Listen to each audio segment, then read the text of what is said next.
অনেক দিন পর বেশ লাগছে বন ভ্রমণ। মাঝে মাঝে কাজের ফাঁকে এইসব জায়গায় এলে মন খুব ভালো লাগে। শুদ্ধ বাতাস, মাটির সোনা গন্ধ, পাখির কলতান, আহা।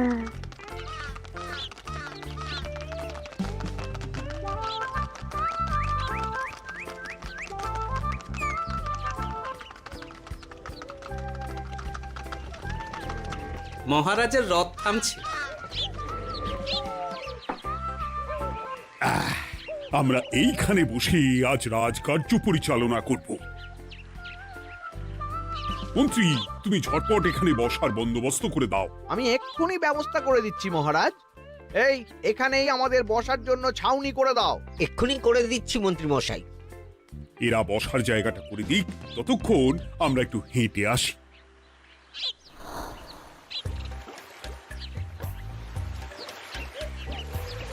সকালবেলা হাঁটা শরীরের পক্ষে খুব ভালো মহারাজ।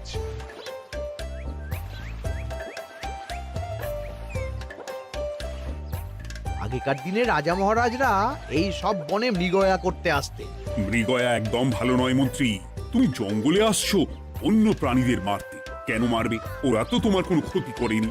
না, তা করেনি, কিন্তু তখন ওটা রাজা মহারাজাদের খেলা ছিল। শুনেছি আপনার প্রপিতামহ খুব ভালো বাঘ শিকার করতেন, অনেক বাঘ মেরেছেন। মন্ত্রী, তুমি একটা কথা হয়তো জানো না। আমার প্রপিতামহ শিকার করতেন, কিন্তু কোনো স্বাভাবিক জানোয়ারকে নয়। যে বাঘ মানুষ খেকো হয়ে প্রজাদের ক্ষতি করত, আমার প্রপিতামহ সেই সমস্ত বাঘদেরই মারতেন। এছাড়া উনি বন্য প্রাণী সংরক্ষণ করতে বড়ই ভালোবাসতেন।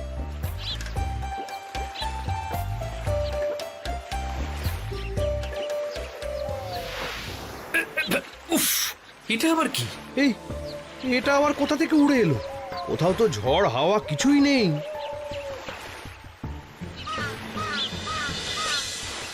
একটা ধাঁধা মহারাজ, এই কাগজে লেখা। ধাঁধা? পড়ো দেখি। জোয়ার ভাটা প্রভুর খেলা, ভাটা হবে হলে বেলা। ভাটা হলেই দেখা যাবে লাল রঙের এক পাথর পাবে। নদীর ধারে গর্ত করে যত্নে সাজাই কলস ভরে। হেথায় হোথায় ছড়িয়ে যাহা, অন্ধকারে জলে তাহা। ঢুকলে চক্ষু ঝলসে যাবে, হাতের কাছে ঘন্টা পাবে। ঠিক ঘন্টা বাজলে পরে পড়বে ঝরে থরে থরে। ঘন্টা যদি হয় ভুল, যেন তুমি হারাবে কুল। ঠিক ঘন্টা চিনতে হলে নকশা দেখো চক্ষু খুলে। সিন্দুক দেওয়ালে হাত দাও, আসল ঘটনা জেনে নাও। ওরে বাবা, খুব দীর্ঘ ধাঁধা। তা মন্ত্রী, তুমি কিছু বুঝলে? এটা একটা গুপ্তধনের নকশা। এর মধ্যে গুপ্তধন কোথায় আছে তার একটা ধারণা দেওয়া আছে। গুপ্তধন?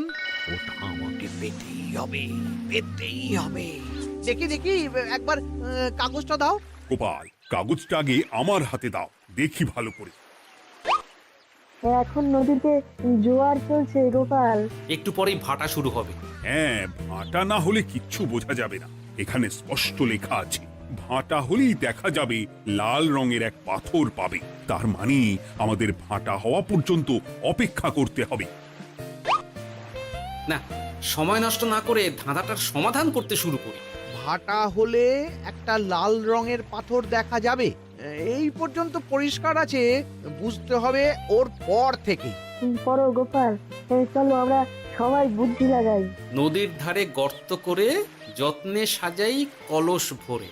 এটার অর্থ, ধাঁধাটা মাথায় বসিয়ে নিয়েছি, এবার কে কি বলবে সেটা শুনতে হবে। চলো গোপাল, আমরা ধাঁধা যেমন যেমন বলেছি তেমন তেমন ভাবেই চলি। চলুন মহারাজ, এখন আমাদের দেখতে হবে লাল পাথর। কোথায় আছে লাল পাথর? চলো চলো সবাই, চোখ কান খুলে আমরা নদীর পাড় ধরে হাঁটি। আমি একটু তফাতে হাঁটি। গুপ্তধন আমাকে একা পেতে হবে।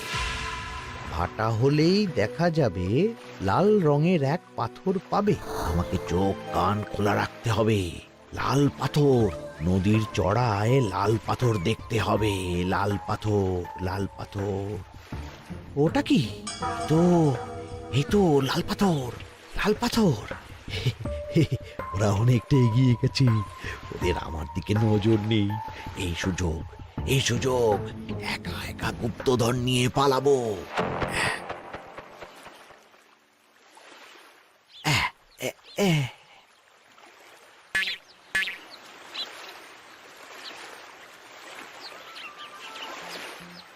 কি গো, আমরা তো হেঁটেই চলেছি, লাল পাথর তো কই দেখতে পাচ্ছি না। আরেকটু হাঁটতে হবে মহারাজ, গুপ্তধন বলে কথা, ওকে আর সহজে ধরা দেয়? সেটা অবশ্য সঠিক কথা। আচ্ছা, আমরা সবাই তো আসছি হেঁটে হেঁটে, মন্ত্রী মশাই গেলেন কোথায়? ও কি যে ঘটে! সত্যি তো, মন্ত্রী কোথায়? ও সেনাপতি, মন্ত্রীকে দেখেছো? কই, না তো মহারাজ। তাহলে কোথায় গেলেন মন্ত্রী মশাই? এই জঙ্গলে বাঘ ভাল্লুক আছে, শেষে কিনা বাঘে নিল। হায় হায় হায়, মন্ত্রী গিন্নির কাছে আমি কি মুখ দেখাবো? হুম, বাঘ ভাল্লুকের পেটে যাবার লোক তো মন্ত্রী মশাই নন। ও গোপাল, কি ভাবছো? কিছু তো একটা বলো। এখন আমাদের মন্ত্রী মশাইকেই খুঁজতে হবে। তবে মন্ত্রী মশাই বাঘ ভাল্লুকের পেটে যায়নি। তুমি নিশ্চিত হচ্ছ কি করে? অত পেঁচালো মানুষকে বাঘ ভাল্লুক গন্ধ শুকেই ছেড়ে দেবে, হজম করতে পারবে না। না না না, এখন রসিকতা করার সময় নয়, আমাদের মন্ত্রীকে খুঁজে বার করতেই হবে। কোথায় গেল মন্ত্রী? চলো চলো, গুপ্তধন মাথায় থাক, চলো মন্ত্রীকে খুঁজি। আহ, মন্ত্রী কোথায় গেল কে জানে। একবার পুরো ধাঁধাটা ঝালিয়ে নি। ভাটা হলেই দেখা যাবে লাল রঙের এক পাথর পাবে। ভাটা হয়েছে, লাল রঙের পাথরের মাথায় চাপ দিয়ে গুহার মুখও খুলেছি। এবার এবার নদীর ধারে গর্ত করে যত্নে সাজাই কলস ভরে। এটাই তো ঠিক বুঝতে পারছি না।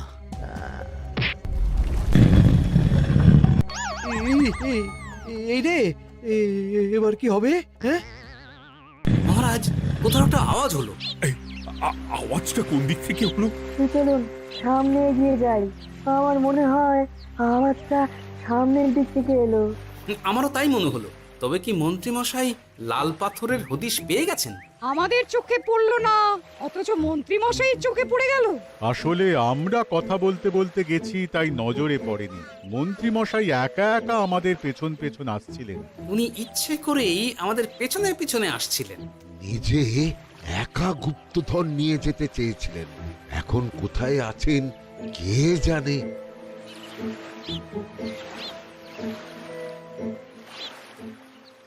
এই অন্ধকারে কিছু দেখতে পাচ্ছি না তো। ধাঁধাতে কি ছিল? হ্যাঁ, কি ছিল?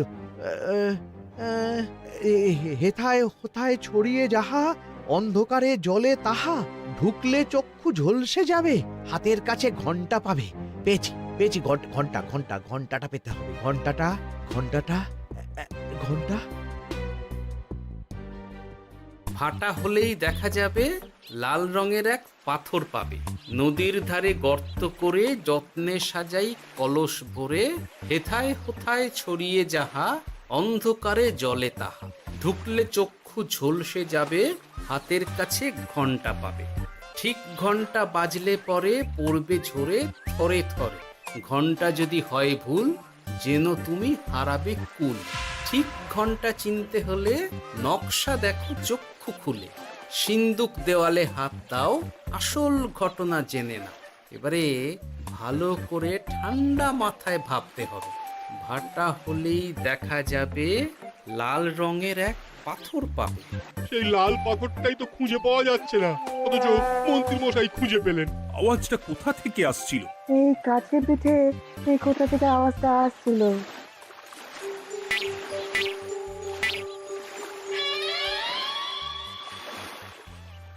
এই তো,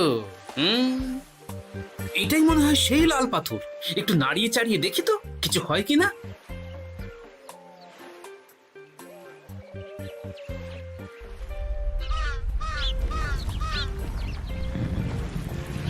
এই তো, কাজ হয়েছে। এই তো সুড়ঙ্গ। আপনারা নিচে নামুন। আপনারা কি দেখছেন সেটা বলবেন মহারাজ। সবাই যদি নেমে যাই, যদি কোনো কারণে সুড়ঙ্গের মুখ বন্ধ হয়ে যায়, তাহলে আর আমরা বাইরে বেরোতে পারবো না মহারাজ। গোপাল ঠিকই বলেছে, আমরা দুজন বাইরে থাকি। মহারাজ আর একটা কথা, কোনো ঘন্টায় হাত দেবেন না, মনে আছে তো? ঘন্টা যদি হয় ভুল, যেন তুমি হারাবে কুল। ওরে বাবা, এই বয়সে আর কুল হারাতে চাই না। ঠিক আছে, তোমার কথাই অক্ষরে অক্ষরে পালন করব। দেখি এই সুরঙ্গে মন্ত্রীমশাইকে দেখতে পাই কিনা। চলুন মহারাজ, সুরঙ্গে নামি। সবাই সাবধানে নামো।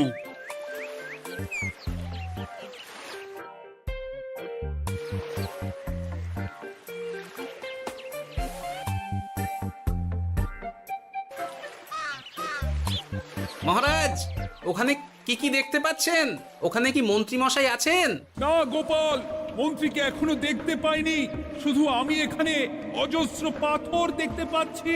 পাথরে পাথরে ছয়লাভ, ছোট বড় অজস্র। পাথরগুলো বড় অদ্ভুত, কিরকম কিরকম মানুষ মানুষ গড়ন। লম্বা বেঁটে হরেক রকম। মানুষ মানুষ গরম, সেটা কি রকম? আর কিছু? কোনো কলসি কি দেখতে পাচ্ছেন? কলসি তো দেখতে পাচ্ছি না। মহারাজ, কলসি থাকতেই হবে, কারণ ধাঁধায় লেখা আছে নদীর ধারে যত্ন করে যত্নে সাজাই কলস ভরে। গর্তটা আসলে হলো সুড়ঙ্গ, কিন্তু কলস। মহারাজ, মহারাজ, এইদিকে এইদিকে একটা কলসের মতো কি যেন আছে। এইদিকে আসুন, এদিকে এদিকে। হ্যাঁ গোপাল, দেখতে পেয়েছি। এবার আমি যেরকম যেরকম বলবো সেই রকম সেরকমই করবেন। আমি বিজ্ঞানীকে নদী থেকে জল তুলে পাঠিয়ে দিচ্ছি। পাত্র কোথায় পাবে? আমাদের জল খাবার যে পাত্র আছে সেটা আনতে লোক পাঠাচ্ছি। ঠিক আছে। শুধু একটা কথা বলছি, আপনারা কেউই সুড়ঙ্গের ভেতরে কোনো কিছুতে হাত দেবেন না। কেন গোপাল? সব পরে বলবো, এখন আমি যা বলছি সেটা শুধু মনে রাখুন। সুড়ঙ্গের ভেতরে কিছুতে হাত দেবেন না। ঠিক আছে। প্রহরী, তুমি যাও, যেখানে আমাদের বসবার আয়োজন করা হয়েছে সেখানে গিয়ে একটা জলের পাত্র নিয়ে নদী থেকে জল ভরে নিয়ে এসো। গোপাল, মন্ত্রীমশাই কোথায় গায়েব হয়ে গেলেন? কোথাও গায়েব হয়ে যাননি বিজ্ঞানী, কোথাও গায়েব হয়ে যাননি উনি। উনি ওই সুড়ঙ্গের ভেতরেই আছেন। কিন্তু কেউ তো ওনাকে দেখতে পাননি। সম্ভবত পাথর হয়ে আছে। এখন কিভাবে পাথর হয়েছেন সেটা তো আমি বলতে পারবো না। সবটাই স্বপ্নের মতো লাগছে। ঠিক যেন স্বপ্নের মতো লাগছে। এই জীবনে সুরঙ্গ দর্শন হয়ে গেল। আমাদের পাতাল প্রবেশ। পাতালে আসিয়া আমি মনে মনে বলি, গুপ্তধন নিয়ে আমরা যেন সৎ পথে চলি। তোমার এখনো কাব্য আসছে সভাকবি? আসছে মানে কাব্যের সাথে আছে রোমাঞ্চ, করছে গা শীত, হচ্ছি আমি অধীর। মহারাজ, জল দিয়ে বিজ্ঞানীকে পাঠাচ্ছি। কি করতে হবে বিজ্ঞানীকে সব বলে দিয়েছি। তুমি ভেতরে আসবে না? আসবো ঠিক সময়ে। এখন আমি যেমন যেমন বলবো আপনি ঠিক তেমন তেমন করবেন। ঠিক আছে। বিজ্ঞানী, যেমন যেমন বললাম ঠিক তেমন তেমন ভাবে কলসিকে জল দিয়ে পরিষ্কার করবে। মনে রেখো, ধাঁধায় আছে কলসি সাজাই যতন কর। তুমি একটা কথা মনে রেখো বিজ্ঞানী, কোথাও হাত দিও না কিন্তু। ঠিক আছে গোপাল, তোমার উপস্থিত বুদ্ধির তুলনা নেই। আমি যাচ্ছি গোপাল। সাবধানে সাবধানে। মহারাজ, বিজ্ঞানী যাচ্ছে। সাবধানে নামো, সাবধানে। মহারাজ, এই কলসিটা কোথায়? ওই তো, একটু সাবধানে যাও।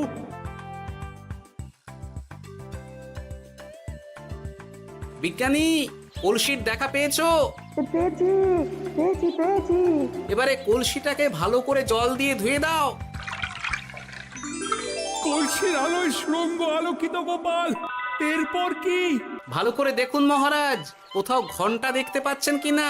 ঘন্টা একটা তো নয়, সার সার ঘন্টা, অনেকগুলো ঘন্টা।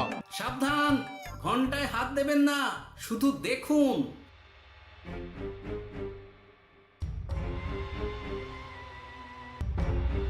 মহারাজ, আমরা গুপ্তধনের খুব কাছে চলে এসেছি। তাই নাকি? কি মজা কি মজা, এবার খাবো ক্ষীরের গজা। আহ, সভাকবি চুপ করো। এখনো আমরা গুপ্তধন পাইনি।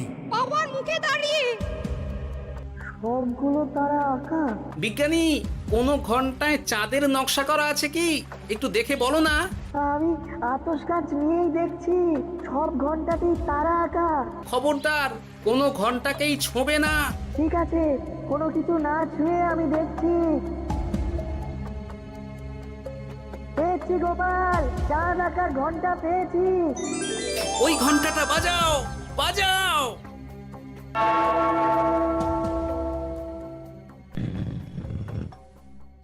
গুপ্তধন পেয়েছেন মহারাজ?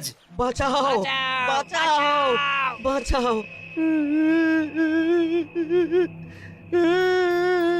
বাঁচান মহারাজ, বাঁচান বিজ্ঞানী, মহারাজ, মন্ত্রীর গলা পাচ্ছ না? মহারাজ, আমি পাথর হয়ে আছি, আমাকে মানুষ করুন মহারাজ।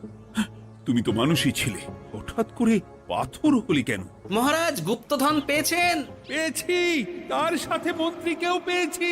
মন্ত্রী এইখানে কোথাও পাথর হয়ে দাঁড়িয়ে আছে। দাঁড়ান মহারাজ, এবার আসছি। সাবধানে এসো। আমি ভেতরে যাচ্ছি, বুঝলে? যদি কোনো কারণে দেখো পাথরটা গুহার মুখটা আটকে দিয়েছে, অমনি তোমাদের কাজ হলো পাথরটাকে ছুঁয়ে ফেলা, বুঝলে? ঠিক আছে গোপাল দাদা। আমার মনে হয় বিপদ আর কিছু ঘটবে না, তবুও সাবধানের তো মান নেই। ঠিক আছে, তুমি নিশ্চিন্তে ভেতরে যাও। বাঁচাও, আমাদের বাঁচাও, আমাদের সবাইকে মানুষ করুন। আমাকে মানুষ করুন মহারাজ। আপনাকে তো মানুষ করা হবে মন্ত্রী মশাই। আগে বলুন, আপনি পাথর হলেন কি করে? ও, মনে পড়েছে, ধারার শেষ লাইন, সিন্দুক দেওয়ালে হাত দাও, আসল খবর জেনে না।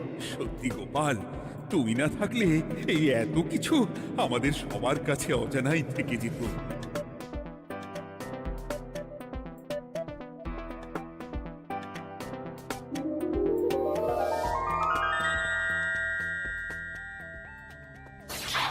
ধন্যবাদ আমাকে মুক্ত করার জন্য। আপনি কে? আমি যক্ষ। আমাকে এই ধন সম্পত্তি পাহারা দেওয়ার জন্য এক ডাকাত দলের সর্দার যক্ষ করে রেখেছিল। আমি 100 বছর ধরে এইখানে যক্ষ হয়ে আছি।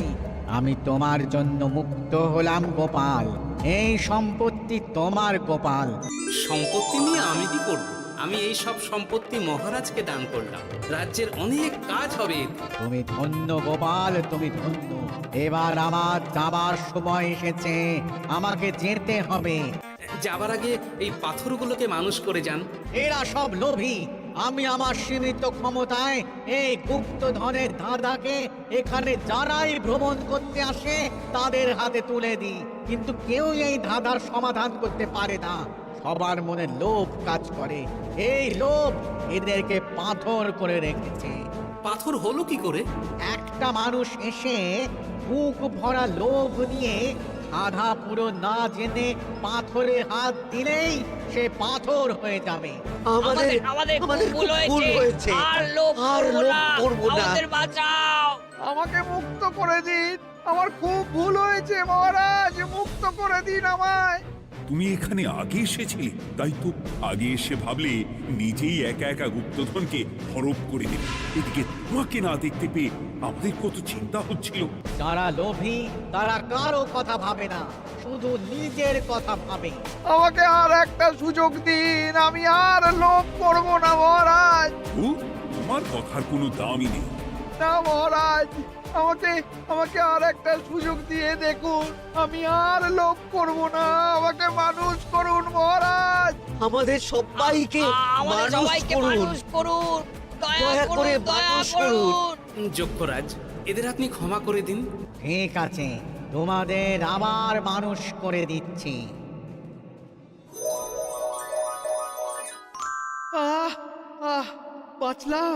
বাঁচলাম। এই রকম বারবার বাঁচা যাবে না, কিন্তু এবার সাপ ব্যাং যাই হবে না কেন ওইভাবেই থাকতে হবে, এই আমি বলে দিলাম। এবার আমার মুক্তি। মুক্তি নেবার আগে আরেকটা প্রশ্ন, যে ডাকাত সর্দার তার সম্পত্তিকে রাখার জন্য আপনাকে যক্ষ বানিয়েছিল, এই সম্পত্তি তো তাদের, আমরা তো নিতে পারি না। লোভ বড় খারাপ গোপাল, অতিরিক্ত লোভ মানুষকে পশু করে দেয়। ওই ডাকাত দল এই সম্পত্তির জন্য সবাই কাটাকাটি করে মরে গেছে, কেউ আর বেঁচে নেই। সুতরাং এই সম্পত্তিতে তোমার অধিকার আছে, এই সম্পত্তি তুমি গ্রহণ করো। নিলাম আমি, কিন্তু এই সম্পত্তি মহারাজকে আমি দান করলাম। ডাকাত দল জনগণের সম্পদকে লুঠেই তো সম্পত্তি বানিয়েছে, তাই আমি জনগণের কাজে লাগবার জন্যই এই সম্পত্তি মহারাজকে দিলাম। সাধু সাধু। গোপাল, তোমার জয় হোক। এবার তাহলে আমি যাই, তোমরা সবাই সুখে থেকো আর ভালো থেকো। গোপাল, তোমার তুলনা হয় না। তোমার ঋণ আমি কোনোদিন শোধ করতে পারবো না। তুমি কৃষ্ণনগরের জন্য যা করলে তা ইতিহাসে লেখা থাকবে। না মহারাজ, আমি এমন কিছু করিনি, এই কাজ সবাই করবে। জয় গোপালের জয়, জয় গোপালের জয়, জয় কৃষ্ণনগরের জয়। জয় কৃষ্ণনগরের জয়।